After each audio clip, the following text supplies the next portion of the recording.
If you're a facilities manager at a university, you know students rely on the cafeteria for breakfast, lunch, dinner, and the occasional late-night snack. So when a dishwasher breaks down and dirty plates pile up, the mess hall can turn messy in the blink of an eye.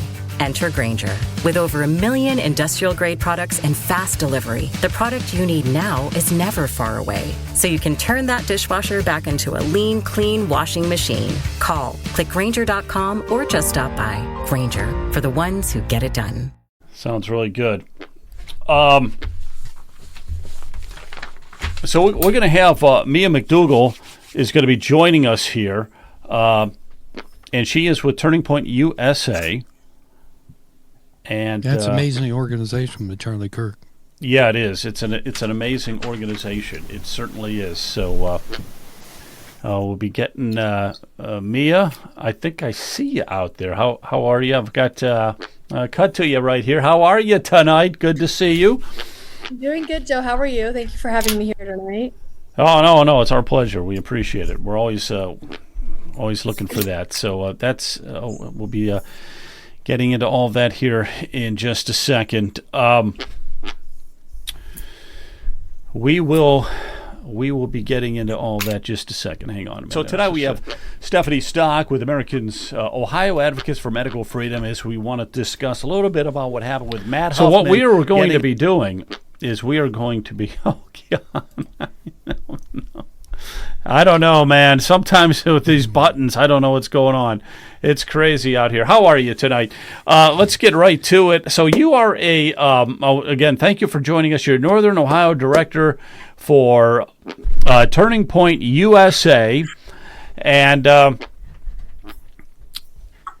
so that whole organization out there, that whole Turning Point organization, let me look at this for 1 second. I was looking at your website and everything.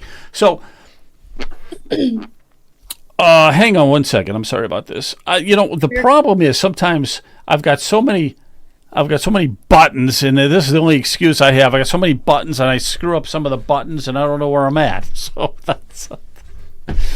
Joe, if you want to buy yourself a minute, cut over to me because I've got some comments on Turning Point USA. Well, let me just introduce her a little bit better, and then we can cut over to you or some of your comments about Turning Point USA. But Mia, you are the northern half director of Ohio, I think you said. So you've got everything like above Columbus. So you're in Cleveland, let's see, Sandusky, Toledo, Mansfield, all that kind of area and stuff like that. So,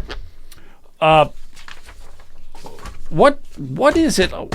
What is it that makes Turning Point USA so special? Let's start with that, okay? And we'll move from there. But I know it's a massively important organization, especially for the younger people. How old are you, by the way? I'm 19 years old, so I'm right in the thick of it.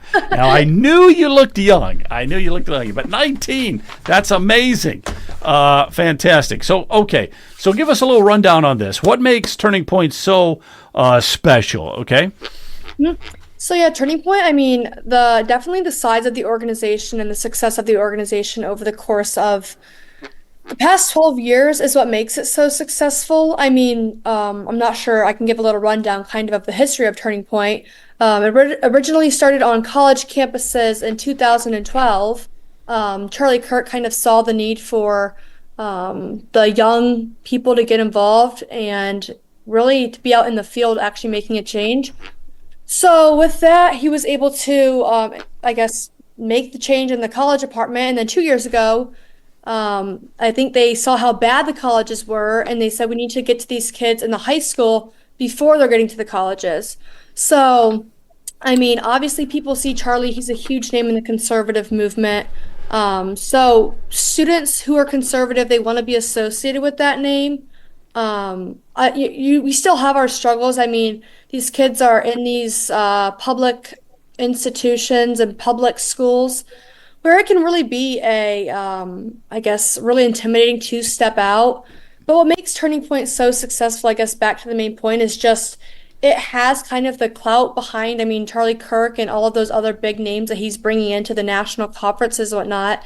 And students, they want to be a part of it. They're getting fed up with the far left agenda in the schools. So, I mean, all of the factors combined have really allowed for the organization to grow and succeed over the course of not only these 12 years, but the past 2 years in the high school department, especially. Yeah. Okay. So with Turning Point USA, so you're trying to get into like high schools now as well as college campuses, right?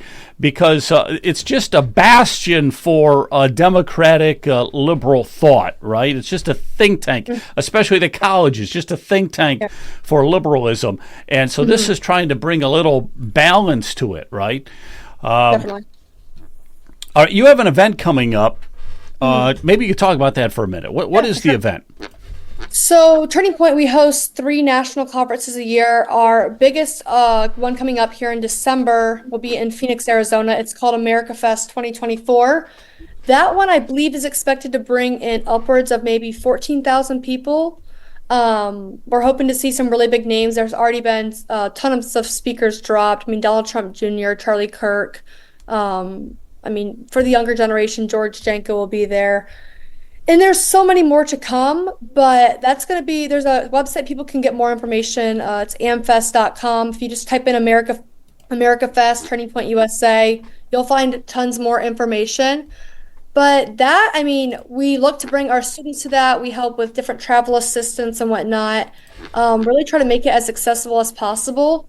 So that's kind of our upcoming conference. And it's really just going to be the biggest Patriot Party of the year, especially looking at the results of the election and whatnot. Yeah, the election went really, really well. So that 14,000 person event, where is that at again?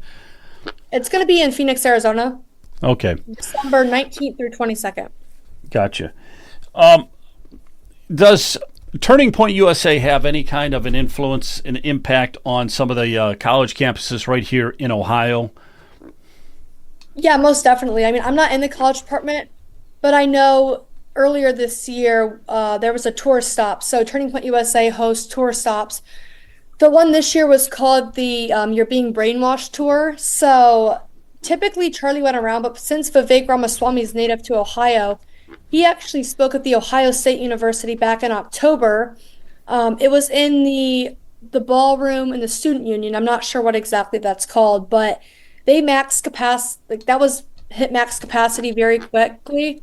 I mean, there was probably close to 1,000 people who were turned away. So the culture on college campuses is definitely shifting. I always tell people it's not the issue that the students aren't conservative. I mean, that is an issue, but it's not as big of an issue as people think. It's that they're afraid to step out against the radical system and kind of the tyrannical system that's being enforced on them. Well, I got you right there, because if you're okay, so it sounds like you're dealing mostly with high schoolers, right? Mm-hmm. You're more 19 years of age, so you're dealing more with the high school kids. Mm-hmm. You work full time for Turning Point USA. Mm-hmm. So high school is a great place to start, because very next steps right into college, and we know how they're going to be indoctrinated into college. Hey, Taji is out there. Taji, how you doing tonight? Good to see you, man. Let me see if I got your audio. Go ahead and say something. Yeah, I'm doing good. How y'all doing? All right, very good. Thank you. Okay, so you got your Cleveland State garb on there, it looks like. And coincidence. Yeah, I wanted to get you involved in a little bit of the conversation here with Mia. So Mia is 19 years old, works for Turning Point USA. So they've been out in some of the college campuses and stuff like that. So she is not working so much with the college campuses, but what would you say to her, or what do you have to say? Are you familiar with Turning Point USA and Charlie Kirk and all that? Yeah, I am familiar with Turning Point USA. I mean, at this point, who isn't? Especially when you see like the Jubilee debates and things like that. So I'm familiar, yeah. So it's a very popular amongst your age group and everything, right? Yeah. What makes it so popular? Why do you like it? Why do the kids flock to it? What's up? Well, what makes it so popular? I think the content is good. And I think that this sort of populist message is associated with it, sort of drives people toward it as a whole, where there's this sort of sense of community surrounding ideas that we hold as conservatives, albeit very surface level most times. Is still effective to sort of get people to at least start to unravel what they've been taught or how they've been seeing the world and sort of have a community to share that with. Have you had any Turning Point USA hasn't probably been to Cleveland State though, have they? So we've had at Cleveland State Turning Point USA's in the past. I'm not sure what led to there not being one. Probably just membership overall. It's very hard to have a conservative organization as such in a very heavily Democratic like area like that. So right now, Collegiate Conservative Coalition is serving as like the only conservative organization on campus. Albeit we do totally different things. I think that the guys, we want to bring a Turning Point USA to Cleveland State, notwithstanding the fact that Collegiate Conservative Coalition already exists. We do something totally different as far as activism goes. Let me bring Mia. Mia, when you go to the high schools and that, what is it that you specifically do at the high schools? And it sounds like you're specializing in the high school area. So which high schools and what do you guys do? So the main objective at the high school level is to help students actually start the clubs. So the entire movement is student-led, which means that it's my job to actually work alongside parents, educators, and then eventually high school students to kind of establish their clubs at their school, work with them to get maybe a supportive advisor, getting the administration, maybe not, usually they're not going to be 100% on board, but they might at least allow them to exist. That's always a great first step. And then really whatever they need, if they want to host certain events, chapter meetings, those are kind of our biggest thing. It's just a way to get, not even just conservative students, but just students in general together, discussing different ideas and learning kind of about their constitutional rights and whatnot, because it's really sad to say, but they're not being taught in the schools. And I mean, I have my personal opinions about that. I believe it's being done intentionally, of course. So I think that's also why so many schools are so quick to turn us away, because, we don't come in here as a far right organization or super conservative. We just say, hey, we're here to teach these kids their constitutional rights, have open discussions, just the very basics of basics. And then when these schools are turning it away, it's really reflective of what's actually going on.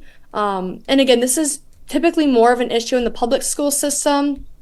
But when these clubs do get established at these high schools, they're very successful, I would say. I mean, as long as the student's bought in who's leading that chapter, they're going to be pulling anywhere from 15 to, I don't know if it's a bigger school, upwards of 50 kids if they have different types of events. So at large, it is very successful. It's just a matter of actually finding those students who want to take the first step and really, are willing to actually maybe take the initial backlash from maybe some of the administrators, because it does come with a cost. But I always tell them, hey, you're fighting for what's right. That's all you can do. And then there's going to be support that comes along with it. So that's kind of the dynamic going on in the high schools. We're trying to establish clubs, help these students learn their rights, make decisions for themselves, think critically, and all of that, and hopefully make a positive change for this nation. Okay, so it's all about the conservative, like the Constitution, learning your rights, things like that. Let me ask you another question, Taji, and then I'll send it over to Jonathan and Brian and stuff. But so is there anything like that going on at Cleveland State? Is there any kind of a conservative group that's probably not, huh? Is there? No. Yeah, so there's my own nonprofit. We have the founding chapter here at Cleveland State. It's called Collegiate Conservative Coalition. And so we're way different from Turning Point USA in that our goal is activism. So, for instance, we want to bring back the daycare at Cleveland State to support student parents, because you can't be pro-life without also providing solutions to practical problems that parents face. So we're more trying to shape the culture through action, so to speak. Less about sort of what's going on in politics, and more about the underlying philosophy of what it even means to be a conservative, because most times when you ask someone, they won't have concrete answers. So this sort of call with the CCC, Collegiate Conservative Coalition, is to show the sort of reasons for not having reasons, so to speak, as Roger Scruton would put it. We want to talk about the reasons why being a conservative makes sense and how to actually implement conservatism within legislation, within activism, within grassroots fundraising, and just sort of really embracing this idea of new federalism, because we don't believe we believe in free association and this sort of idea that change happens at home. So we don't believe that a top-down initiative can be helpful to that cause. So we want to just do it all ourselves if we can, to sort of promote free association. Very good. I just got one more question for you, Mia. When you go to the high schools, or even Taji as well, if somebody wants to know, well, what is a conservative, or what is it that, what would you tell them? What would you tell me if I was, the short elevator version? What would you tell a kid, another high schooler, what conservative is? Yeah, when we focus on, our direct mission at Turning Point, it's restoring traditional American values, namely family, freedom, respect for life, liberty, family, fiscal responsibility. Those are our kind of key focuses.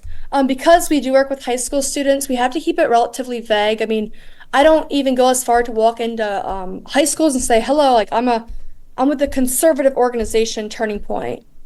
We try to take a more educational approach and say we're here to hopefully teach these kids things. Also, you're implementing the community service aspects, kind of what Taji mentioned. You have to have action associated with the cause. So we do encourage the students to actually get out in their communities and try to affect change.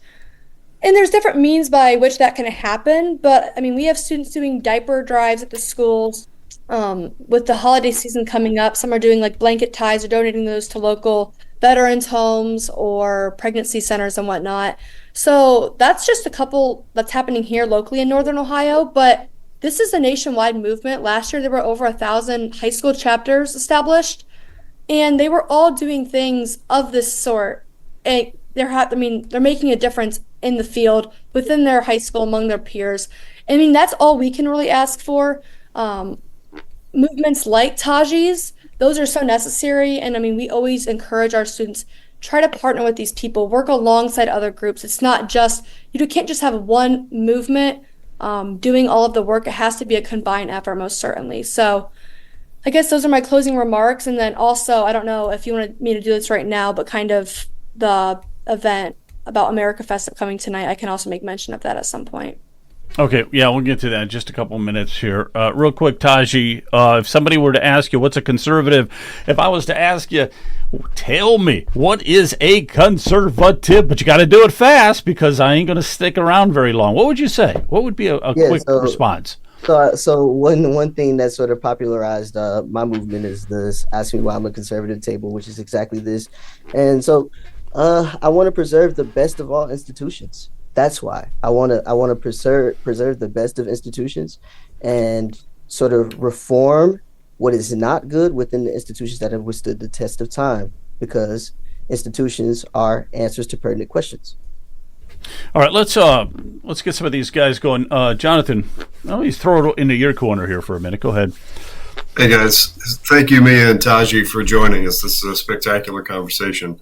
So a couple of things. Those who may not know this, prior to the Unwoke Academy that you see at the bottom of the screen, Joe, how long have we been doing this? Over a year, right? So for about 3 years, I was a chair, board member, and territory lead of Protect Ohio Children. So if you've been watching these shows for a while, you remember that at the bottom. But even prior to Protect Ohio Children, where we were working hard on educational values and bringing civics and those kinds of things, the core principles back to K through 12 education throughout Ohio, I had an awesome experience that I've never actually had opportunity to share on this show, before. and that is stumbling onto Turning Point USA. And it was one of those like sit up in bed moments where I was like, I think it was social media. I was watching, I don't know, it was Candace Owens or somebody. And I was like, Turning Point USA. Everything I read about it was like, that's exactly what we need. It's amazing. I wasn't even involved in Protect Ohio Children yet, but I looked it up and found a local chapter that was, according to the website, had formed in a college campus that I could walk to. It turns out that college campus was blocking the establishment of that Turning Point chapter. And flash forward, my wife and I are proud to have stepped in, and we were able to lend and assist and help that chapter get off the ground. And since then, I have paid very close attention to Turning Point USA, and I'm proud to have been involved personally, my wife and myself, in the establishment of a chapter.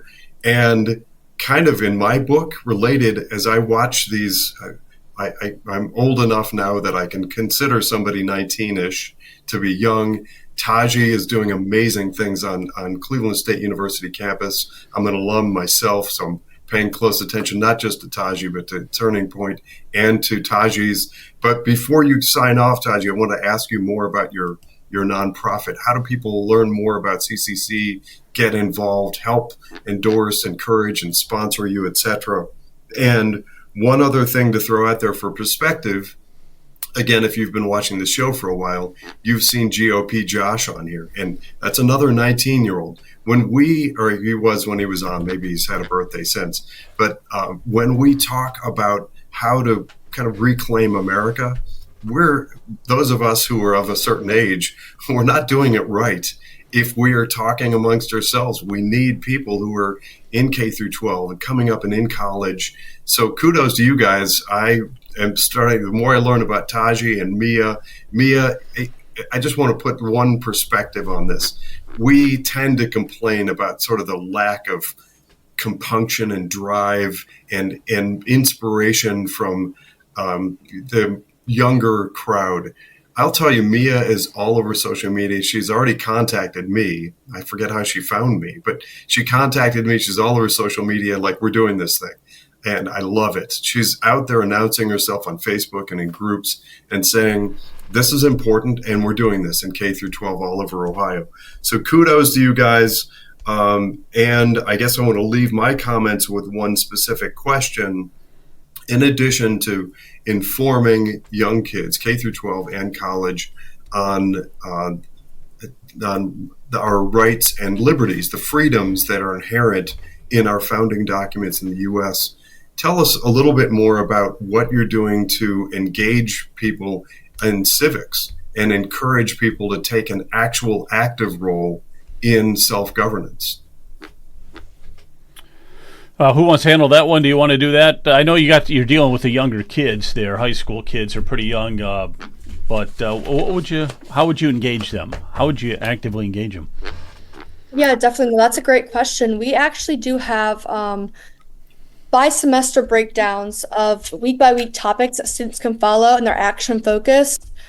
For instance, we have a week dedicated towards flagging the classroom. So we actually are sending kids across the country hundreds, if not thousands, of flags to put in every single classroom in their school. We have Get Out and Vote Week. So to the students who are 18, our chapter leaders are setting up tables during lunch periods and actively recruiting all students who are 18 to come at least register to vote. And then when the actual election day comes around, there were several chapters who were also setting up just tables with our voting materials. I'm not sure how much they can actually do, but within their capacity, that's all they could do. They had a table that said, like, get out and vote. I mean, they were walking around to the students who they knew who were 18, who had maybe come and interacted with the registration table a couple months prior, and they were double checking that those students had voted. And if they hadn't voted, making sure that they were able to get to the school office and get the proper school excused absence to get to the right polling location and whatnot. So those are just two main examples I can think of off the top of my head. But just educating them about some of the conservative stuff. I mean, that's about as good as it gets. Brian, what did you have a question for either one of these fine young people? I mean, it's just amazing. Mia's only 19. 19. Yeah, that's amazing. Yes, I do. Yes, I do, Joe. Congratulations to both of our young guests. It's just amazing. So articulate at such a young age. I compliment you both. The question that I have, Leonard and I have been talking to our legislators again about property taxes, and we are trying to talk about the American dream. And I am wondering, for the younger generation, what is the American dream for the, let's say, the 18 through 25-year-old? Have they thought about that? Is home ownership, is family, marriage, is that all part of their American dream, or is their American dream something different than what it is for my generation? Well, it absolutely has to be because, I mean, of course, it's embedded in our Constitution how important the right to private property is. I mean, you look at Federalist Paper 51, where Madison specifically talked about the faculties of man and the differences being natural and also a necessity, right? And so he saw that property rights was just sort of indicative of that, right? We should have the right to what is ours, what is legally obtained as ours. And so one hot button issue for me is eminent domain abuse through the 14th and 5th Amendment due process. So we need to sort of have these conversations about what eminent domain actually is, because you see, taking the Fifth Amendment, takings all the time with cases like Kelo and Berman and so many different Supreme Court cases where the courts just totally got it wrong and allowed people's private property to be taken in favor of economic development, which is contradictory to other things that the court has done, such as establish economic due process or economic liberty, substantive due process, which Clarence Thomas isn't a fan of. But so I think to get out of the weeds here and get back to the forest, I think is how you say it. This sort of economic issues that we see today, where people don't feel comfortable enough to even have children, these are problems that we have to solve so that future posterity can, inherit the American dream. And so I don't know if I'm making much sense. You are. But you are, Kashi, and I oh, go ahead. I was going to say the other thing that you've got to be very mindful of is these property taxes. What we're finding is that the young people are not able to afford the home, even the starter homes. So what we don't want to become is a state or a nation of renters, and the property ownership is the foundation of freedom and liberty. Without that, we're just merely serfs. So I compliment you. You are right on target, and you need to make your fellow students there very mindful of that. The whole property tax issue in the state of Ohio, it is going to rear its ugly head unless something is going to be done, and we're saying that with President-elect Donald Trump eliminating the Federal Department of Education, that will have a ripple effect, throughout the state of Ohio. As we don't know what those changes are going to be, but just keep in mind about property taxes, how it's going to impact you. Yep. I have Taji, I got a quick question for you, Taji. How many people at Cleveland? How many students at Cleveland State would you say are conservative? How many do you think? What would be a percentage? Well, it depends on what you mean by conservative. In the sense that, like, they're going to vote for Trump, probably not as many as we'd like, but in the sense that they want a strong economy, they want the government out of their way, they want to localize these issues. I would say most people in the country, let alone some universities such as Cleveland State, are very conservative. So the disconnect is getting people to make that connection between Republican ideas and conservative ideas. And so I would say a great amount of people at Cleveland State are conservative when you talk to them. It's just what they do when they vote is a totally separate issue. Okay, real quick question. Is there an organization at Cleveland State that is liberal, that is like a opposite of a Turning Point USA, that is creating clubs and groups and whatever? Is there something like that? Well, there's a few different things. You have Political Science Coffee Hour, which is not supposed to be a liberal organization. I show up and I debate those guys from time to time. It's very fun, but it's very liberal. It's very transcentric and things like that. But then you also have CSU Democrats. So what CSU Democrats and what the Democrats do in general locally very well is they offer opportunities for aspiring Democrats. And I think even with internships and things like that, like I'm a double major, philosophy and political science. What I see coming through my email from the political science side is always something that's about, hey, if you have Democrat values, if you have left-leaning values, this is the internship for you. And so I think where Turning Point USA is very valuable outside of whatever Collegiate Conservative Coalition is doing, we don't have the manpower to do, or even the funds for to do what Turning Point USA does, which is offer opportunities for young conservatives and Republicans to get involved in cool things, because just substantive roles within government as well, because that is what the Democrats do very, very well. So I don't know if that answers your question, but no, that's great. No, and both of you are so articulate, like Brian was saying. Mia, here is the Turning Point website. Okay, it's very interactive. A lot going on. It's a great looking website here. We believe in limited government. Okay. Lots of content here. You're out of high schools, colleges, culture issues. Okay. Activism. Look at this. Student movement for freedom of over 3,500 campuses. It's growing. It's growing.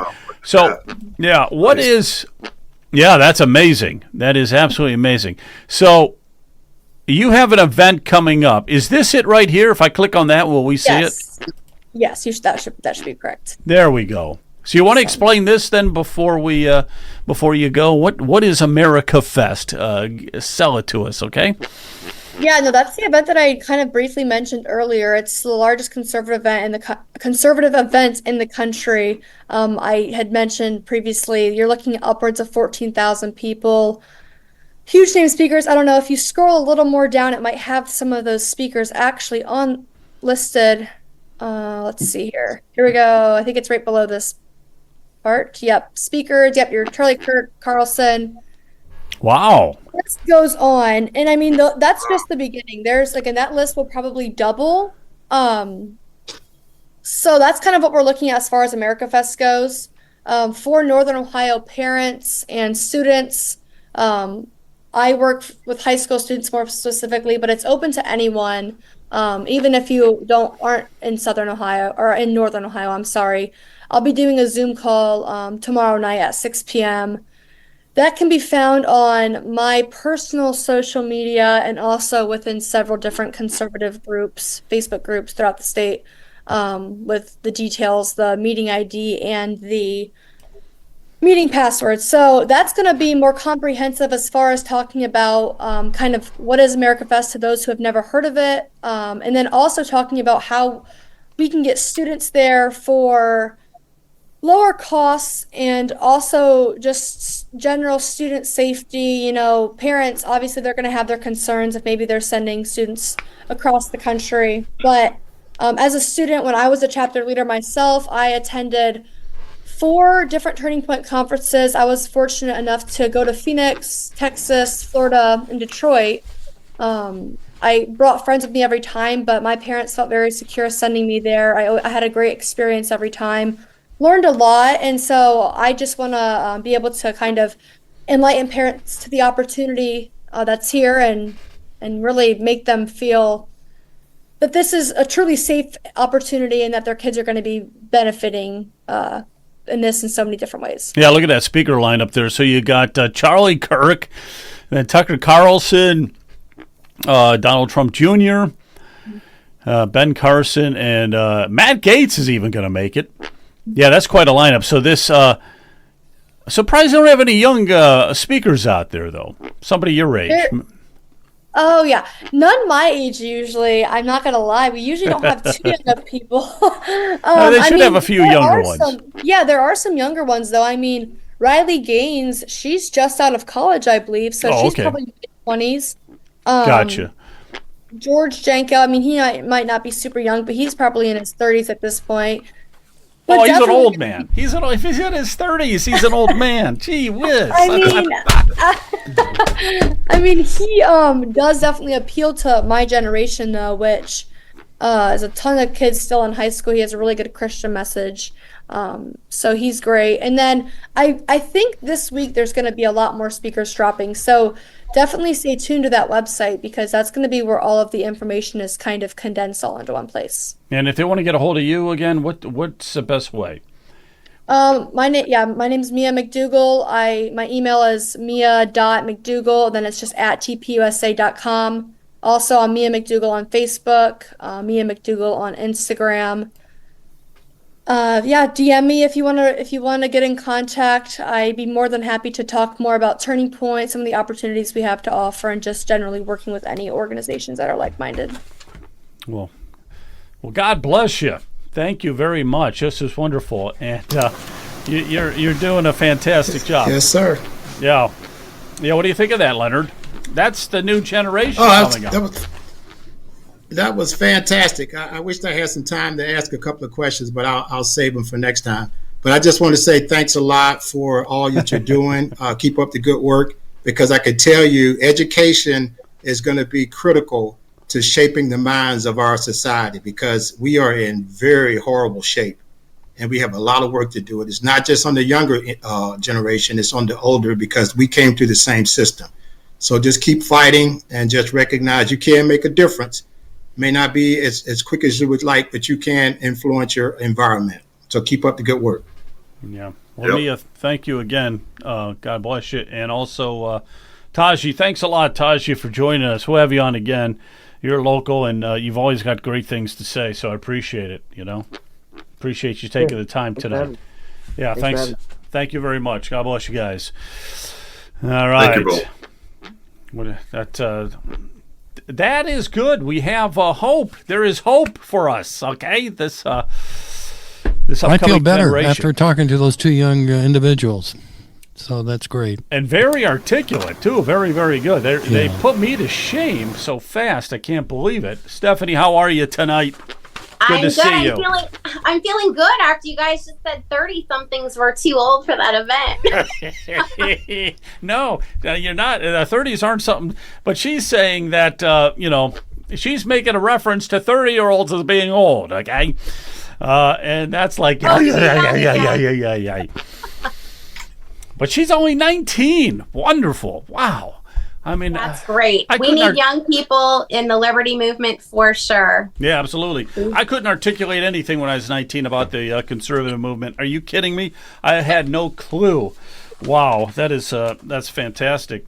All right, I want to get you here your thoughts. We'll get some of the other guys here talking to you as well. But so Huffman is going to be the Speaker of the House. It looks like Matt Huffman, and they had the vote on Wednesday. I want to get your take on that, if you don't mind, because it doesn't look like anybody even challenged him, okay? So Matt Huffman, he is going to become the new Speaker of the House. The vote will take place officially in January. Okay, a little bit of background on Huffman. He's an attorney from Lima, Ohio. All right. But he is claiming that he wants to push and promote some very conservative agendas here, okay? He even said, quote, he's going to push an aggressive conservative agenda. So he wants to promote the voucher system for the schools, K through 12.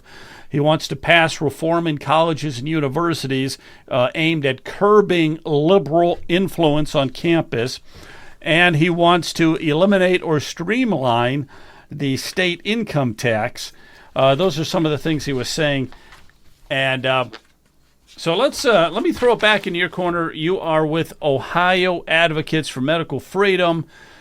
That's where you're out of, and you're very, you know what? You're very good. You're very outspoken. You have always a lot of great things to say, and I follow you on social media. So what is it? What do you think, Stephanie, about this Matt Huffman becoming speaker? So I think the things you mentioned are things conservatives obviously want, but this idea that you have to come in with a few ideas and that's all you get done in a General Assembly is ridiculous. He could do all those things and 5 others. He could do medical freedom. He doesn't want to, and we're going to have to be pressuring to make that happen.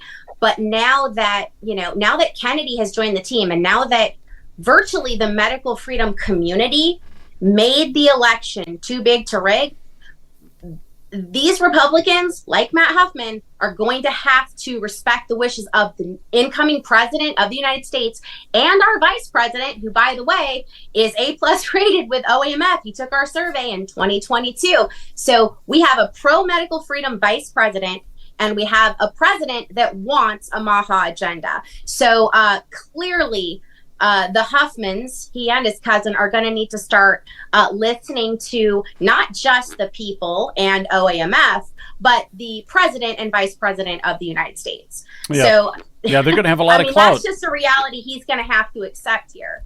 Okay, let's talk about that just for a minute, so people may not be aware. What are the problems specifically you have with Matt Huffman in regards to medical freedom? So the history here is in the General Assembly, where we had HB 248, as you guys pretty much everybody knew about that bill. We had 1,350 proponent testimonies, and you know how difficult it is to get testimonies turned in, so that says a lot. It was a very big deal. It never even got a committee vote. It had like 6 hearings. Everybody wanted it. Okay, hang on one second, Stephanie. Yeah, maybe we're aware of it, but people watching have no clue what House Bill 246 or whatever? House Bill 248 was the Vaccine Choice and Anti-Discrimination Act. So it was basically the Cadillac of medical freedom for vaccine choice and anti-discrimination protection. And that bill never got a vote. Now, the Speaker of the House was Cupp at the time, and Huffman was the Senate president. So they were getting really tired of hearing from all our people incessantly. So they tried to push a leadership bill on us, which I think was 435. Absolutely horrible. Thankfully, we got that one killed, but then they reemerged with 218, which was basically a very watered down version of HB 248. And it included provisions that would allow your boss to force test you and mask you unlimited, so long as your boss paid for it. And we were like, absolutely not. We were going to oppose the bill anyway, but it passed the House, and Huffman didn't even give a crap medical freedom bill a hearing. So that tells you everything you need to know. Okay, question I have with you, just so people are real familiar with Matt Huffman. Why is it that Matt Huffman is so big with the pharmaceutical company? Let's put it that way. Why is that? Well, it's actually his cousin Steve, who's chair of the health committee, actually gets more of his donors from, quote, pharma, the hospital associations, pharmacy association, etc. However, both of these senators were friends with Dave Burke. Dave Burke is the executive director, I believe is his title, or it's the president of the Ohio Pharmacists Association. So there's that tie, of course. But really, Matt Huffman's big thing is the Chamber of Commerce. He gets a lot of his money from them. And the Chamber of Commerce was one of the biggest opponents of HB 248. They actually, the head of the organization testified against the bill. They sent in the bigwigs. They didn't mess around. So the issue with Huffman is his allegiance to the Ohio Chamber of Commerce, and they are very much against medical freedom in the private sector, and they fight it tooth and nail. So that is the big problem there. Again, Chamber with Matt, and the pharmacists, Ohio Hospital Association, etc., with his cousin Steve, who's the chair of the health committee. And those are the 2 men blocking HB 73, the current medical freedom bill that we're trying to get through, that's got the, access to drugs from outpatient pharmacies, a provision to help you get what you need in the hospital, medical free speech, and it's saying that the WHO has no sovereignty here in Ohio. So that's the current bill that has not gotten a vote and has been through, got 75 votes in the House, and has been through all of its testimony in the Senate and has not been called to a vote. And unfortunately, Steve now wants to remove the entire provision for outpatient pharmacies access, which would be like really 70% of the bill, right? Because if you can get the drugs you need when you're sick outpatient, you don't have to go to the hospital, right? So to cut that provision of the bill would be devastating for the intent of the bill. And the 75 votes in the House said the House members want it. They're our voice. So why does the Senate think they can come in and just crop 70% of the bill out? I mean, that's crazy. I went to the family. They're very upset. They don't want that cut out, because if Dave and Angie could have gotten drugs in outpatient, they would have never gone to the hospital to die. So, hey, I got a question for you. What is the rating? You said that J.D. Vance had 100% rating from your organization, yes. Ohio Advocates for Medical Freedom. What rating do you give Matt Huffman? Well, he didn't survey with us, and the problem is, you can't. This is what always happens. It's very hard to rate the Senate because no bills ever passed the House until this year. Stevens was the first speaker that allowed medical freedom bills to be voted on. So we've never been here before. So at this point, I mean, at the end of this assembly, if 73 doesn't get passed without getting chopped to bits, then he and Steve will be Fs, because they will be on the record as having completely blocked medical freedom. And frankly, going against President Trump and Vice President Vance. Period. Okay, very good. Let me get some of these other guys in here tonight. You want to say anything, Jonathan? I know you do. Go ahead. I when do. Does Jonathan not have something to say? Well, I try to make a point of being informed. So for perspective, just for our listeners who don't know about the vote we're talking about and what took place a few days ago with current Senator Huffman, who is moving over from the Senate to the House side, we need a Speaker of the House. And the Speaker of the House, really, they're the person that holds the gavel, and they kind of set the tone and precedent, and they allow things. They really have more of an impact on what happens in the Capitol than probably any other single person. But here's the crazy thing, and this gets a little bit wonky, but I think it's really important, and there's a question for Stephanie and the audience included in this. So there's something called, there's a kind of a caucus that takes place. The Republicans, every 2 years, when there's a decision about who's going to be the Speaker of the House, that really important role, the Republicans get together and they make a decision about who that next speaker is going to be. Well, we've seen some really bad shenanigans in the past. We saw with a person by the name of Larry Householder years ago, where they all met and agreed on something, and then there was some back office deals and shenanigans took place, and then Larry Householder was actually inserted, and he served as speaker. Now I think he's serving in prison. I think he's in prison right now. But then flash forward, and a couple of years ago, Derek Marin was voted in as speaker. You don't need to remember these names if you're not following politics and not aware of this stuff. But he actually, right now, is supposed to be our speaker. He was voted by the Republican Party, but then there was some last-minute 11th hour shenanigans took place, and we have our current speaker who is not running again. My point in bringing all of this stuff up is how reliable is the vote that took place a few days ago? Because, let me put a clearer, finer point on that. It wasn't actually an official vote for the next Speaker of the House. It was sort of an informal, we kind of agree to make this next person the Speaker, but the official vote doesn't happen until early January, I think. And in the meantime, any kind of shenanigans could take place. Here's where the rubber meets the road, and that creates mayhem and catastrophic events in Columbus, Ohio. When those upsets happen, it's one or two people, they end up in these gravy train positions where they're lined up for all sorts of deals and those kinds of things. I think that they probably make a whole lot of extra money off of it, and they upset the apple cart, and suddenly everybody's scrambling in Columbus because everything that's planned between that caucus, again, that's the vote that took place a few days ago, and the incoming new team of our House of Representatives, all the appointments, all the committees, all the scheduling, who goes where, all of a sudden gets upset at the last minute. So my question for Stephanie is, how do we believe that there isn't another upset planned and that it actually will be Huffman? I guess I'll leave my question there. Yeah, I know. I think the media and like everybody was like, "Oh, is there going to be another coup?" Listen, what happened last time, nobody wants to deal with that again.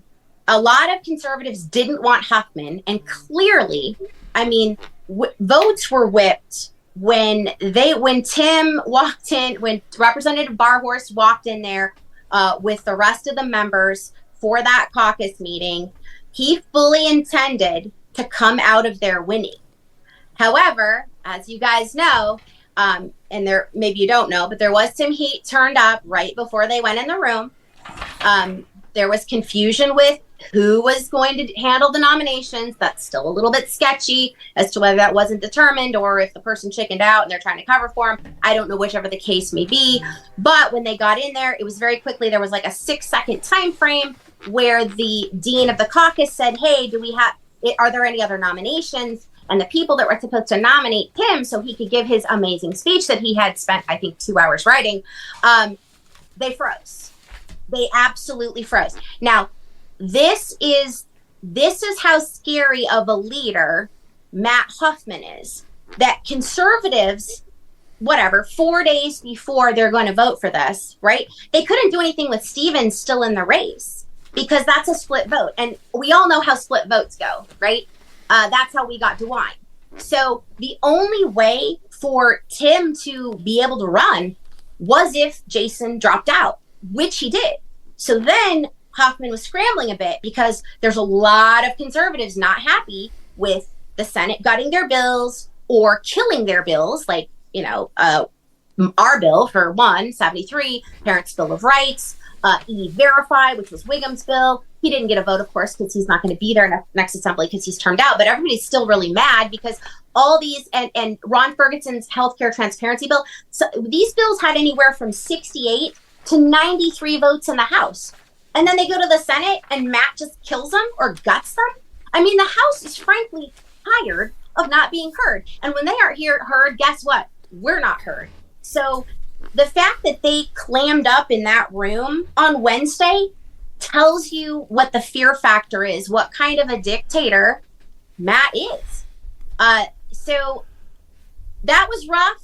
I mean, I'll tell you, that was a rough night for me because were you out there? Were you there? I wasn't. I mean, I was down there I gave proponent testimony for the Never Alone Act that morning, and I hung out, went to lunch and stuff, and hung out down there a little bit in the afternoon, and then headed home. But no, I was not there for the vote. They have to go into a room, and they're supposed to put their phones away and all that. Well, let me just put something into perspective here. It is very difficult to stand up in front of a room like that and challenge the speaker, especially when Matt Huffman has been working on it for months and months, and getting people to, whipping up the votes, promising people probably chairmanship positions for this committee or that committee. Oh, yeah. So it's very difficult.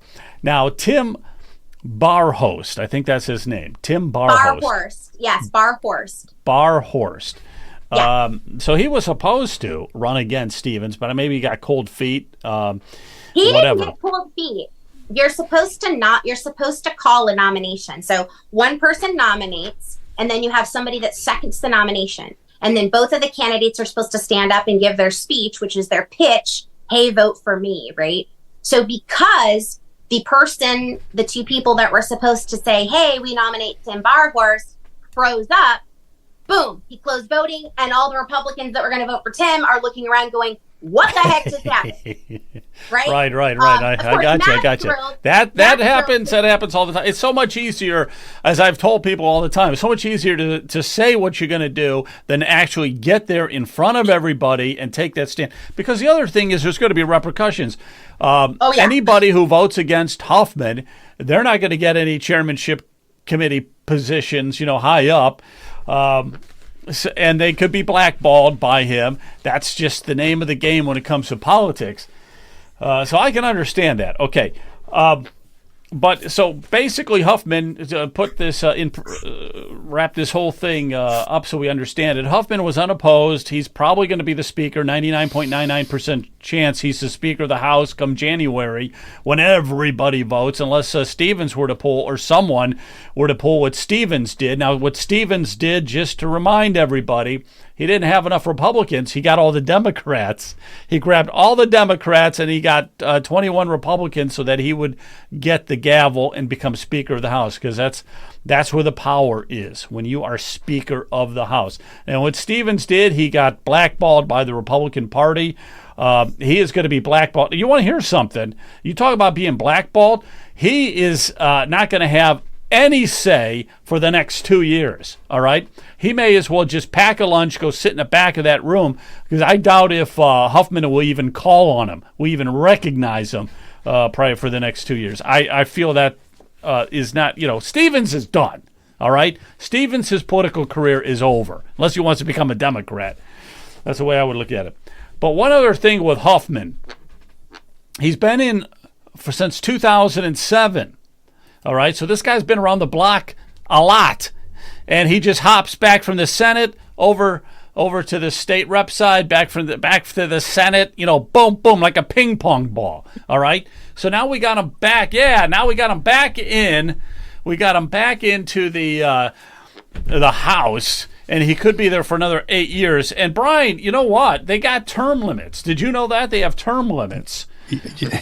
But this guy's been in it for 100 years. He's been with all this political mumbo jumbo, Joe. Really, I just say to Stephanie, please keep us posted on what happens with your bills on 73, and if there's anything that we can do to help get the message out there, we'll certainly try to help you.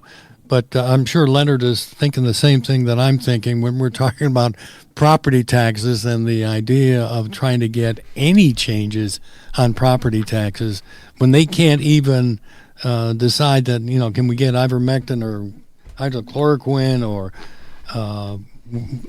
we can pass on taking any of the vaccines and not lose our job. I mean, if that's really confusing to the politicians in Columbus, we are really in trouble. We're really in trouble. I agree with you completely. And this is going to be all about all of these representatives that were ready to vote for Tim. I hope they are fired up and ready to come out of the gate, like fighting for their, districts, because if Huffman continues to block good legislation, particularly medical freedom legislation under this new administration, it's going to bite him in the ass. I mean, they can threaten, well, we'll kill their bills. Oh, don't speak out against us publicly. That's not good for your bill. You know what it's not going to be good for is their political career, because it's not Stephanie Stock and OAMF against the Huffmans. It's going to be Trump against the Huffmans. And I don't think they really want to go that route. So we're going to be in a little bit different of a position than we were. Now that Matt knows he has opposition within the House, he has reps that expect him to actually allow bills to come to a vote, we're going to be in a different position. The fact that, and I don't know if you guys were paying attention to this, but Huffman had big endorsements come out. He had congressmen come out. Jim Jordan, Warren Davidson, Ruley. They all came out in the last 48 hours, like shortly after Tim announced that he was going to be running, and he gets all these endorsements, but he's telling the media, I've got it in the bag, I've got 51 votes, blah, blah, blah. Does the guy who have 51 votes and is confident that he's going to smash his opponent call in favors from congressmen to try to promote him? He had reps coming out and say, I'm voting for Huffman, I'm so excited. He had a congressional candidate that didn't win his race come out and say, I'm with Huffman. I mean, what was that? Yeah, no, about? I got what you're saying. Yeah, that's an intimidation. That's the intimidation factor again. So you get Jim Jordan, you get some of these other congressional candidates, Republicans here in the states, sending letters to everybody on all the state reps saying, hey, we support Matt Huffman. Vote for him. Vote for him. Yeah, that's the old arm twisting. That goes on. That you're absolutely right. That goes on. And what's amazing to me, though, is Tim Barhorst. He just threw this together like at the last minute, it seemed like, because as soon when Jason got out, the conservatives were like, oh my gosh, we have an opportunity here. We have to at least try. right? I mean, we have to try. We have to show him that we're not happy with his current leadership and we expect more from his incoming leadership. And, like I said, those endorsements showed he was scared. And the fact, have you guys noticed he added 4 new positions? How did he do that? Huffman created 4 new leadership positions. You're supposed to have a pro temp and you're supposed to have a whip and an assistant whip. We now have a pro temp, an assistant pro temp. That's 4 leadership pay for positions that don't exist. Those aren't in code. So did Huffman add those positions when he found out Tim was running? Were those something to help secure votes? I don't know, but that's super shady. And I'm guessing if Stevens had done that, Republicans would have been pretty pissed. There's nothing shady when it comes to politics. Come on. Okay, listen, I'm going to wrap this up, Steph. I know you don't have much more time, but I want to appreciate you coming on. We'll have to have you on again real soon because we get that insider information that we crave. So hey, Joe. Thank you again. Quick comment. You're welcome. So people are talking about, I think it was you, Joe, asked what can we be doing to help HB 73? And it was in a recent show, I mentioned a resolution that I have in support of HB 73. If you know or have contact or can find your way to contact your county or state central committee leaders, that's a part of the Republican Party apparatus. If you're not familiar with Central Committee and its role and what it does, my suggestion is look up, it's ohiocentralcommittee.org. It tells you all about it, but contact your representative. I have copies of a resolution. I shared many. I'm working on it in my county. I know other counties, I believe, have passed it already. This turns up the heat and encourages our House of Representatives and specifically Matt Huffman to pass this thing. Let's make sure that as many as possible of these resolutions work their way through the Republican apparatus and get back to Columbus. We want to send that message. Yeah, and do it as quickly as you can because HB 73 is going to die on December 31st. So mail that, send those resolutions both to Chairman Huffman and to Senate President Matt Huffman. Send your resolutions to them and tell them you want that bill passed intact like the House had it. I mean, it's a little bit of a different variation, but with all the provisions, we're not cutting outpatient pharmacies. That is the core and heart of the legislation. So I think if the people speak up and say, look, we expect more, we want this. I mean, listen, Trump does nothing but talk about right to try and how much he loved getting that legislation, signing that legislation. This is basically Ohio right to try for FDA approved drugs that are legal. Good Lord, this is not difficult. So everybody keep writing in S. Huffman at ohiosenate.org and Huffman at ohiosenate.org. Tell them you want HB 73 passed as it is and that you expect it to be passed by the end of this assembly so they can be in alignment with Trump and Maha. Very good. Thank you. Thank you, You're Stephanie. welcome. Thanks, guys. Thanks, Thank you very much. Thank you very much. All right.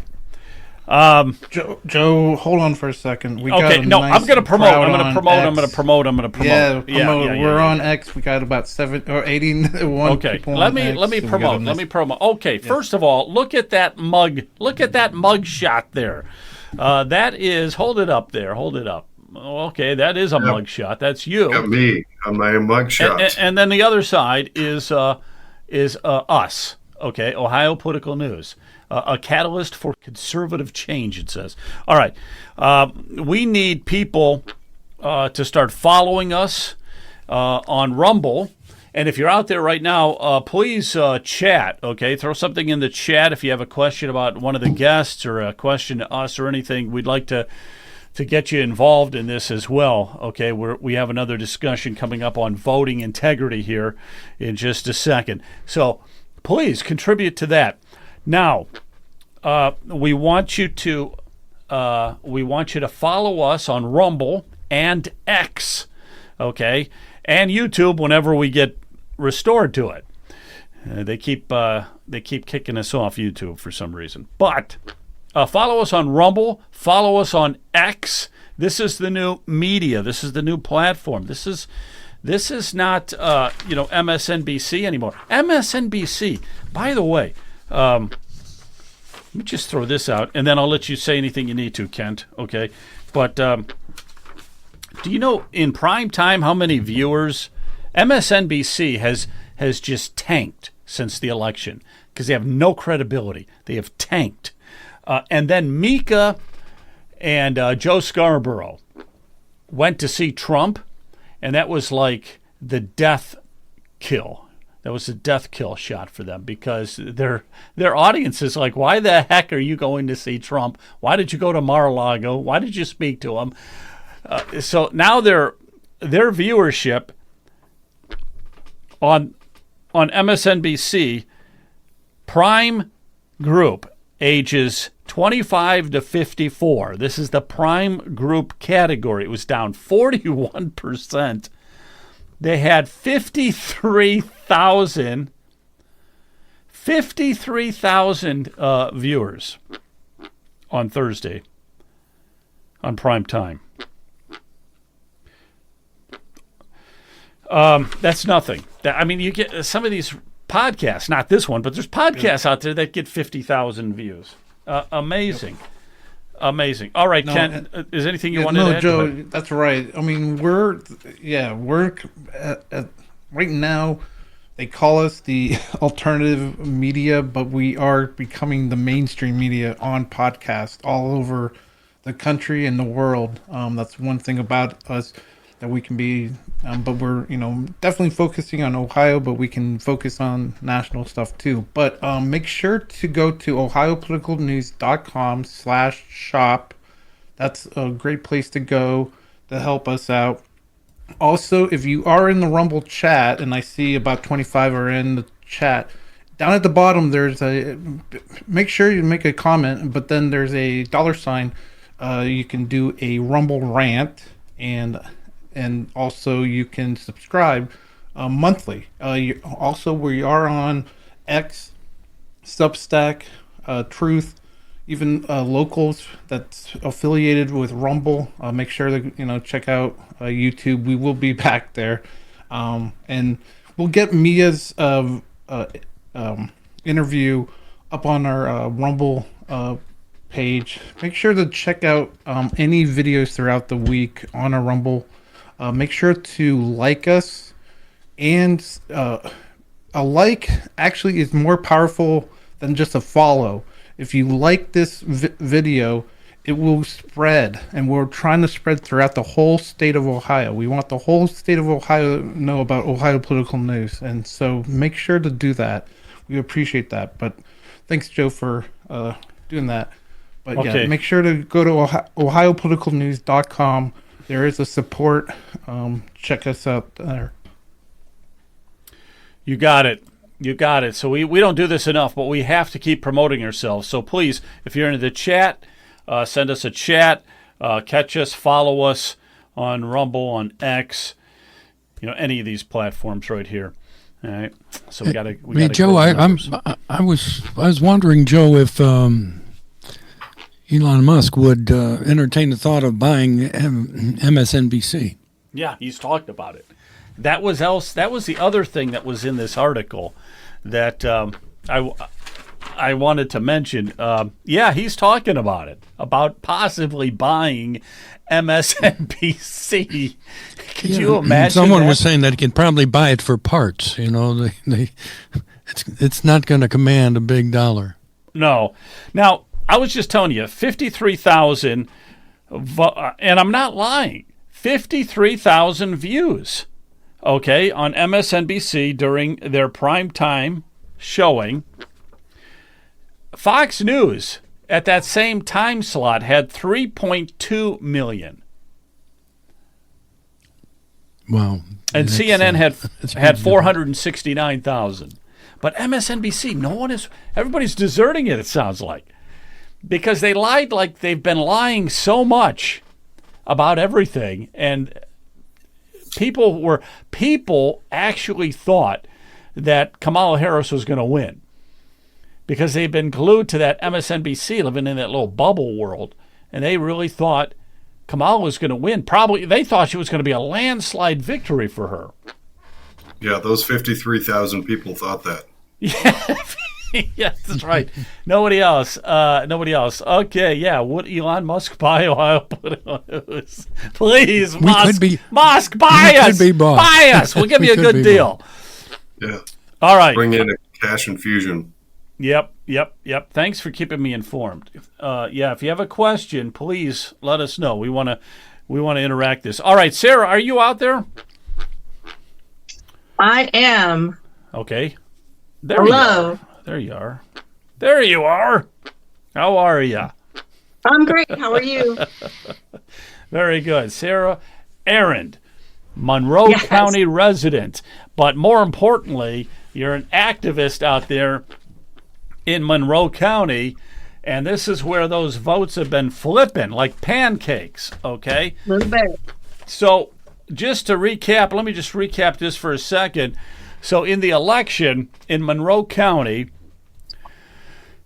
people that were on the touch screen saying they want to vote for Trump, some of them were flipped, and Harris is the one who actually got the vote. Okay, so you get a piece of paper, and you're saying this isn't who I voted for.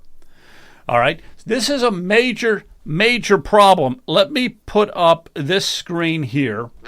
Monroe County is on the far Pennsylvania side, and it is about halfway down the state, right on the PA border. It's orange. That's Monroe County. All right, look at all the other orange counties that use that exact same voting machines. All the orange counties use your voting machines, 11 of them. All right?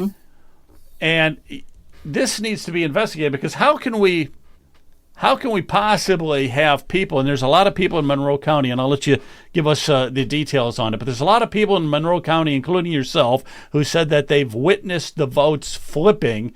And my biggest gripe about this is, where's the Secretary of State? Where's Frank LaRose?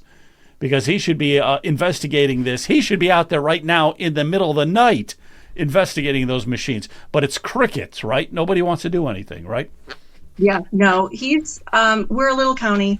He's got his eyes on bigger things right now. So we're trying to work with the Board of Elections. I talked to them on Monday. I went back to the meeting in November, and they're really not interested. And I had a whole list of things that I wanted to say, because I was pretty irritated with them, because they have been completely non-responsive. But thought better of it and went in, kept my composure, and reminded them that really we're on the same team.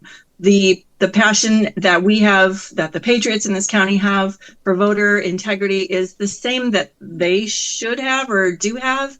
The problem is that where we are very focused on the votes and the voter integrity, they're focused on being loyal and aligned with the product manufacturer. So they're way more interested in defending ES&S than they are their voters. And that's a little bit of a problem. It seems like once you get on the Board of Elections, you forget who you work for or who you're supposed to be representing or whatever. And all of a sudden, the big concern is protecting those machines.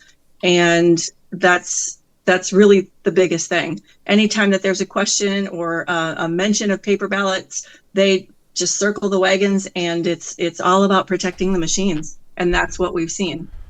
Hey, let me get Leonard. Let me ask you a question, because you're kind of an expert on the voting machines and stuff like that. But when you're working at the polls, and if there were people complaining like this, even after the fact of the election, being over, what would you do? Would you try to get the board in your county to do something to look into this? Would you be proactive about it? Yeah, we have a responsibility to do that.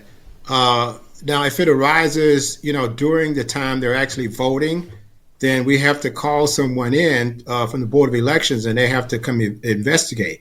If that machine were an issue, we'd have to shut it down, and that's within our control.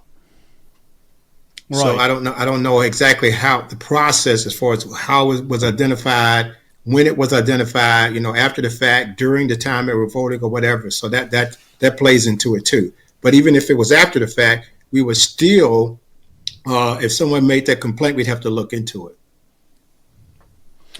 Yeah, there's not a formal process here. And so a voter can complain about it. They'll get a new ballot, but nothing is reported back to the Board of Elections. We had an observer come and the same day I was speaking, and she shared with them how at the place where she was observing, the tabulator was being problematic, and the poll worker opened the seal on the back and went in and did whatever they needed to do or whatever. But on Monday, that was the first that they'd heard of it. So what I'm also seeing is just a problematic tracking system. There's no real good way that they're hearing or they're recording issues that happen. So how do you know that your voting machines are the best of the best if you're not tracking issues that arise? And so that's a problem too. You can't record or you can't track the incidences if you're not taking note of it, and that's a problem. Yeah, there's a problem. Yeah, Joe, that's something there, Brian. I'm with Leonard on that. I'm a little confused as far as when did the errors occur? When was it noticed? Because, like Leonard, in our precinct, we record everything. If a machine has to be shut down, that's recorded. If there's a voter that doesn't take their ballot and run it through the tabulator, that's recorded. And so we're recording any discrepancies or changes in procedures. Our voter location manager does that. And I would ask our guest, have you gone to the commissioners of the county, and are they receptive to making changes? So our county commissioners all express some level of mistrust in the machine. In fact, one of the commissioners, her husband, had his vote flipped. When he got his printout, it didn't say who he voted for. And so they're well aware that this is an issue. However, it doesn't seem to be an issue that the Board of Elections train our poll workers to document. And so, yes, if you shut the machine down and you reboot it, yes, they track that, but they don't track when a voter complains about a vote flipping. And so we talked about that a little bit at the Board of Elections meeting. And what I heard repeatedly multiple times was shame on the voter. Shame on the voter for not reading the instructions. Shame on the voter for not checking their ballots. Shame on the voter. And that is another problem. No, that is not the issue of the voter, for crying out loud. Ken, put that last one up there again. Because if you look, I think what they were trying to say, people who are looking at the screen at an angle, they will see the image at a different location than the touch screen senses it. So maybe that's part of the problem too. If you're looking at it kind of at a little bit of an angle, you're punching what you think is Trump, and it's really not. But that's irrelevant. If those things are that screwy, if they're that screwy, and besides, maybe not. Maybe the people are hitting it exactly the way they're supposed to be, and the machine is screwing up. So well. Yeah. Let me just ask you this. When this happened during the election, like Leonard and Brian were inquiring, what happened? When these people said to them that this machine's flipping votes, any idea what happened at that exact moment? They went to the poll worker, they asked for a new ballot, and they tried it again. Now, one of the people, it happened to her twice. She did not give her ballots back. She tore up the ones that did not reflect her vote because she didn't want them to be inadvertently counted. And so, in these cases, the poll workers are giving the person a new ballot, but they're assuming that it's voter error. And I'll tell you, our county voted 78% red. They're pretty adamant, and they know who they want to vote for. Also, on the touch screens, when you choose your person, it lights up. Like the little box is filled in, it's highlighted. You definitely can tell who you vote for. So it's difficult to mess up. I hear you. All right, Joe, can I make another comment? Yeah, the best fix for those machines is a sledgehammer. That's a good comment. That's my favorite right there. Don't disagree. And then you can use it on some of the work county election officials who won't listen to anybody. The Board of Election meetings, they're public meetings, Sarah. And They are.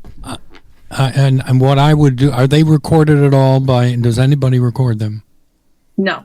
And actually, when we're there, their favorite tactic is to go into executive session as soon as we're done, as soon as we start talking about things. So we have 5 minutes, and in their defense, on Monday when we talked to them, they let us talk for a little bit more than 5 minutes, and they did dialogue with us, which they don't have to do either. So that was kind, but when the conversation got a little bit too warm for their liking and they didn't like what was being said, all of a sudden there was an executive session that, everybody has to be escorted out for. So you're not even allowed to stay in. Did they come out and see if we were there after the executive session? I don't know. We didn't stick around, but there's something wrong. There's something wrong if they're going into executive session, and you need to get the whole thing documented. Yeah. Well, and I reminded them too that if they were to discuss anything else other than what they went into executive session for, which they said it was a personnel issue. So if they discussed anything else, that's a violation of the Sunshine Law. So hopefully they remembered that, and they'll document it in their minutes. So we'll see. You know what might be interesting? A thought came to me right now was, when is your next meeting? Because we can come down there and we could live stream it, guys. We could just live stream the meeting as it happens. I don't know the date on the next one. I know it'll be early December. So I'm not sure if sometimes they change it depending on, what's going on. But I can definitely let you know. They're a delightful crew. Yeah, let us know. I mean, that would be interesting. I'm sure one of us could get down there. We could live stream it or record it at the very least. The very least, we could record it.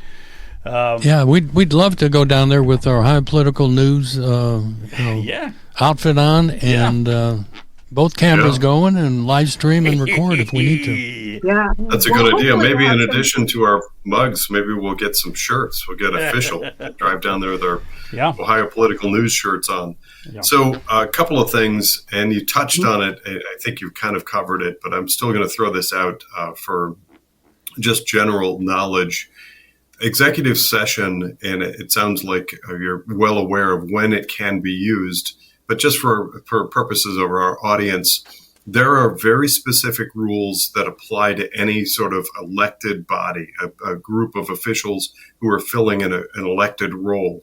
There, for reasons of transparency, most everything they do has to be publicly facing, visible, very well documented, etc. But there are some circumstances, and they're very, very limited, where they can't talk publicly about whatever the issue is. And so for those limited environments, like if they're discussing something with their lawyer about a legal case that's brought against them or a personnel issue, then they can go into executive session because they have to keep that private. They can't publicly discuss those kinds of issues because it might be an ongoing case or something. So it sounds to me like there's a possibility that this group may be abusing that structure. If they are, it's a violation of sunshine laws. In my neck of the woods up here, we have a gentleman by the name of Brian Ames who has established himself he has the nickname the Bounty Hunter because he sniffs these things out and goes and finds them. And they happen, unfortunately, a lot with public groups, public body like the county commissioners or a school board or something who are supposed to be very transparent about what they're doing, and they abuse that sunshine law thing or that executive session thing. So that's one thing. I was going to comment on, somebody put a comment up in the bottom that just due to the effect of looking at the screen at an angle, maybe it misrepresents, or you may be looking through the glass and touch Donald Trump, but actually it misinterprets where your finger is actually touching. I would say I'm old enough to remember when touchscreens and monitors and things were actually glass, and they might be like a 1/4 inch thick. And with that depth of glass, you might have that sort of strange effect.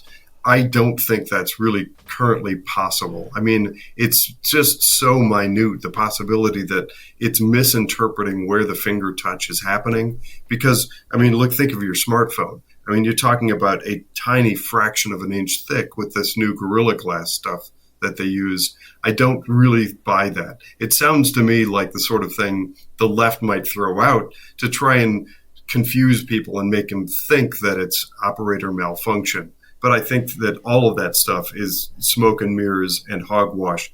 The last thing, and this is a question, I believe last time you were on, you mentioned that a petition had been circulated authorizing an examination of the election results. And if memory serves, you actually even had some of the city council representatives, and what was it, about 3% of the voting population? Could you touch on that again, and what's the status of them recognizing the petition? So the Board of Elections has the autonomy to decide whether or not they would be willing to do that.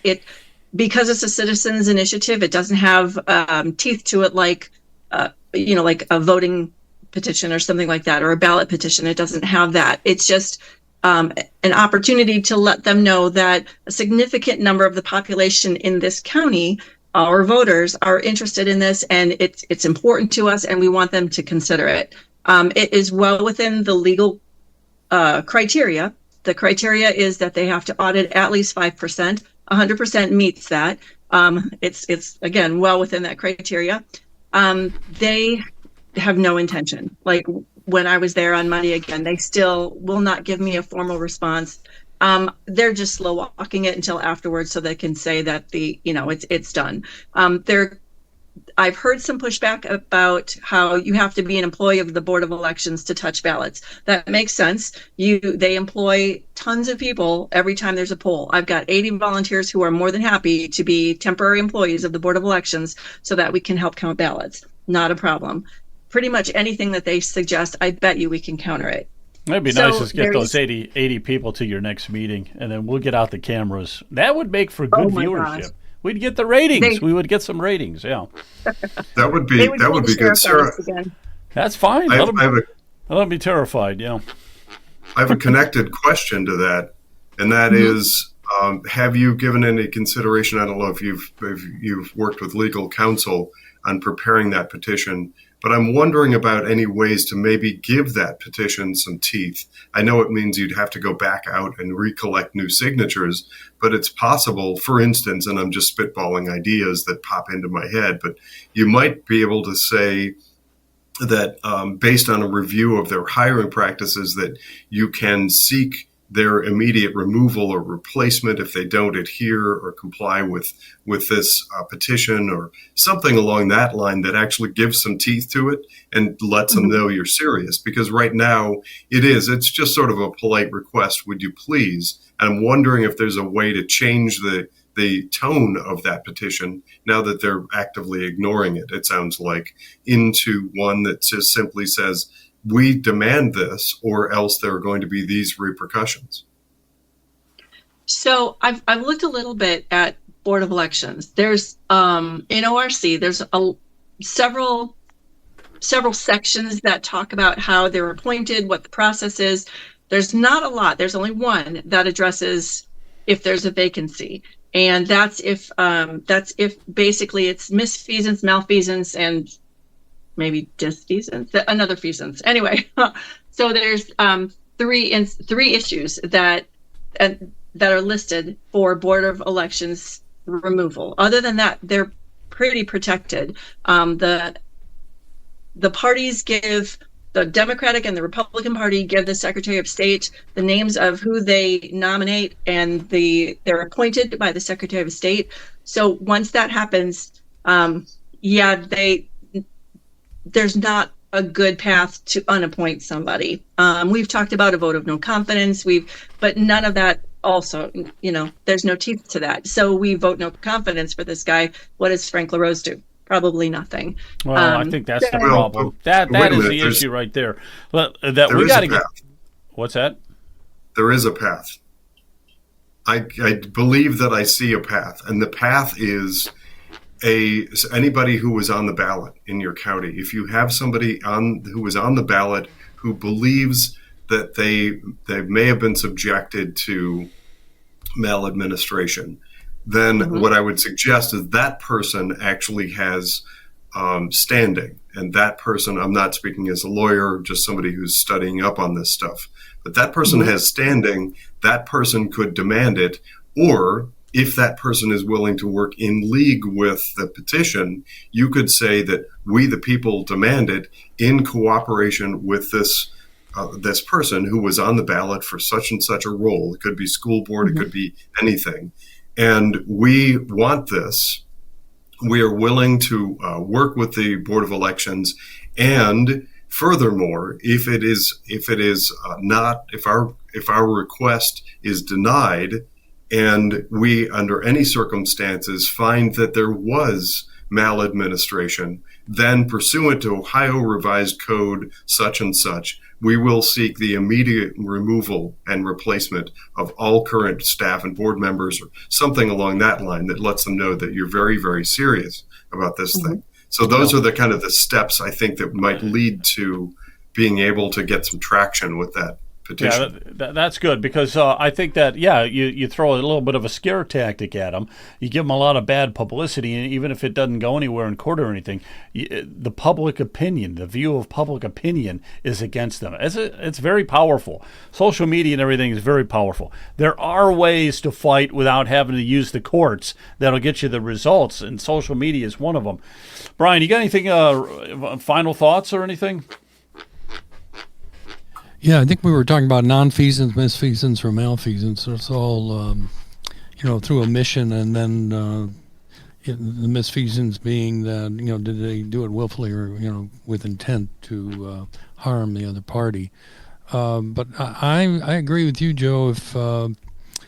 If they want us to go down there on a meeting, we'd be glad to do that. And I agree with Jonathan.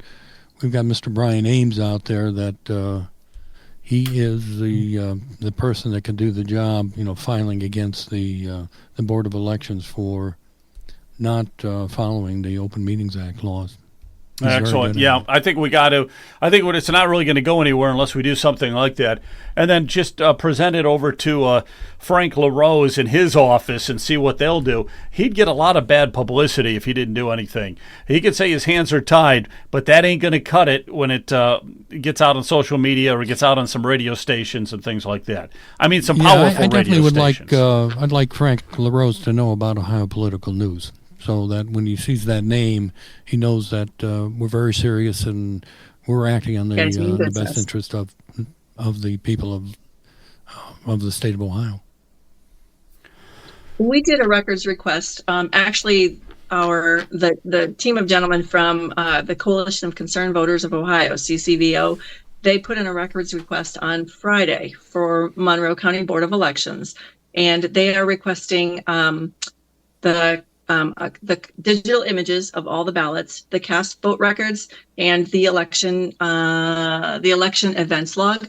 So once we get those, we should be able to do our counts regardless of whether or not they pay attention to our petition. And then we will have the numbers that we need. We can prove that hand counts are not beyond us, that they're an economical choice, especially for small counties. So I'm excited to see how that goes. Yeah, well done. Yeah, that's exactly what we need. Leonard, you want to just wrap it up with anything? Oh, by the way, Sarah, too. So, keep us informed going forward. Please keep us informed. We appreciate what you're doing out there. If there's other people in Monroe County who'd like to come on the podcast as well with you, bring them on. There's strength in numbers. We'd love to hear from everybody out there. And now we got to get some words of wisdom here tonight, Leonard. Well, I'm still a little bit confused about how things unfolded. Again, I'm just using my experience based on working with our machines and what we get exposed to, with interacting with the Board of Elections. So I need to get some more information before I can make an assessment. maybe it's pretty clear to you, Brian, but I'm still kind of struggling a little bit because how this unfolded.